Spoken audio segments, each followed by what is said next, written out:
Thank you. Mr. Reicher, I'll begin with you as you've raised this, and I think this is, for a lot of people, new information, whether at this hearing or with your book that came out recently. So you discussed the growing use of birthright citizenship among Chinese elites. Do you believe the CCP itself, the apparatus, is encouraging this, and why would they be?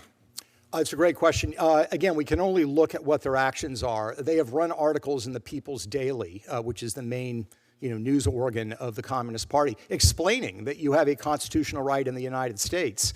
A certain irony there that CCP officials are explaining constitutional rights to their own elite, but they in fact are. There are nationalist websites that talk about rent a womb. So there is discussion about this in the Chinese media. There's no condemnation of it. There doesn't seem to be any perceived threat that I was able to detect. So yes, I clearly do see that they encourage it. And the question as to why, we know that this was happening also in Hong Kong, but in 2013, the government of Hong Kong, the government at that time, shut off the practice because there were so many Chinese babies being born in Hong Kong, and the Chinese government there said that this was an effort at subversion by the CCP, and I think that's probably an accurate rendering of the motivation behind this. I want to move over to, well, you didn't mention it in your opening statement, but give you the opportunity to talk about what the Mexican government is doing and some of the nefarious activities there. Yeah, Mexico is interesting because we have a certain view of immigration in this country that is different than theirs. If I can just read a couple of quotes, these are from senior Mexican officials. The first one is from a Mexican senator, a member of the Morena Party, the ruling party. He sits on the Senate's National Defense Committee, probably the most powerful committee in the Mexican government. He says, quote, "Mexicans are in our territory. California, Nevada, Texas, Utah, New Mexico, Arizona, Kansas, Oklahoma, Colorado, and Wyoming. We're going to take back the territory that was stolen from us." Sounds crazy, and yet you can find dozens of quotes from senior officials that work for Scheinbaum, other senators. They view mass migration as a tool by which they can advance sovereignty in the United States. And a lot of people are surprised to learn that the Mexican government actually has elected senators and members of their chambers of deputy that serve in their government, but actually live in the United States. And their job is to represent Mexican Americans living in the United States before the Mexican government. I would certainly see that as a challenge to our sovereignty. I would say so. Mr. Cooper, I want to turn to you.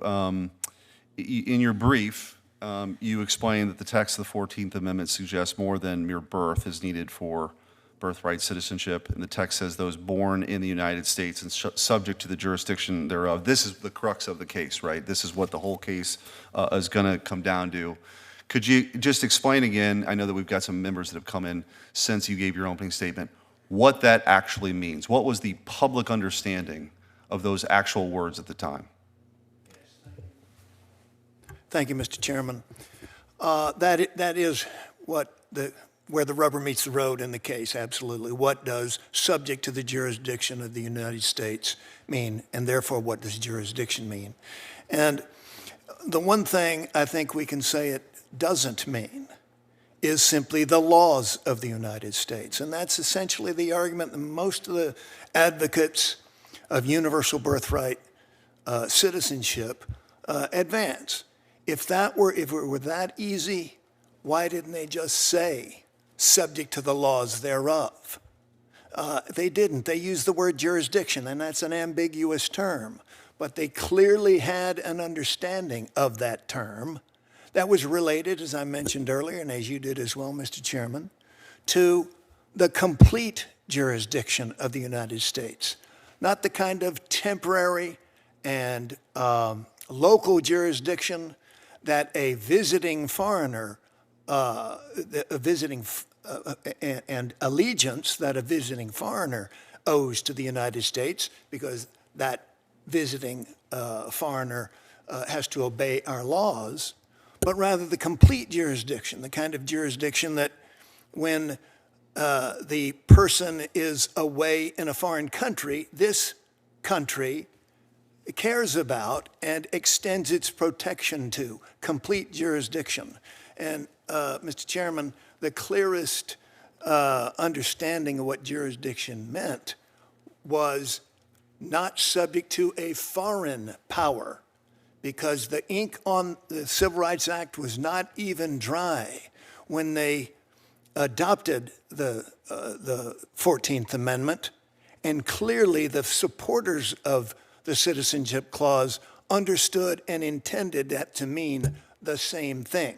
The final point I would make is that the Civil Rights Act was passed in 1866, saying not subject to a foreign power. The 14th Amendment adopted and ratified in 1868. In 1870, the Congress came back around and reenacted the Civil Rights Act of 1866 with the same language, not subject to a foreign power. It's just not credible at all, not remotely credible at all, that Congress didn't understand and mean that being subject to a foreign power, as is a transient foreign visitor, and certainly as is a legal alien, would be entitled to birthright citizenship and to extend that citizenship to a child. Thank you. Senator Welch.